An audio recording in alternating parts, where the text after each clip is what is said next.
તો આજે આપણે બનાવશું પાલક દાળ। તો સૌથી પહેલાં પાલક દાળ માટે પાલકને તમારે ધોઈ નાખવાની છે અને સાઈડમાં કાઢી લેવાની છે। ત્યારબાદ આપણે વઘાર કરવાનો છે।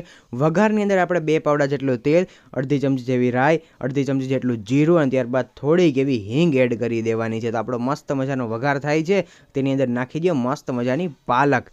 પાલક દાળ બનાવવાની રેસીપી બહુ આસાન છે અને બહુ સ્વાદિષ્ટ બને છે આ રેસીપી। તો તમે જોઈ જ શકો છો વઘાર પાલકની અંદર બેસી ગયો છે। ત્યારબાદ લઈ લો મગની દાળ, 1 કટોરી જેટલી મગની દાળ લઈ લીધી છે। તેને તમારે પાણી વડે ધોઈ લેવાની છે। ત્યારબાદ તે મગની દાળને તમારે ડાયરેક્ટ કુકરની અંદર નાખી દેવાની છે। ત્યારબાદ ટમેટું અને થોડુંક એવું મીઠું, હળદર, ગરમ મસાલો, ચટણી અને થોડીક એવી ખાંડ એડ કરી દેવાની છે। ખટાશનો ઉપયોગ આની અંદર થોડોક પણ કરેલો નથી, તમારે નાખવી તો નાખી શકો છો।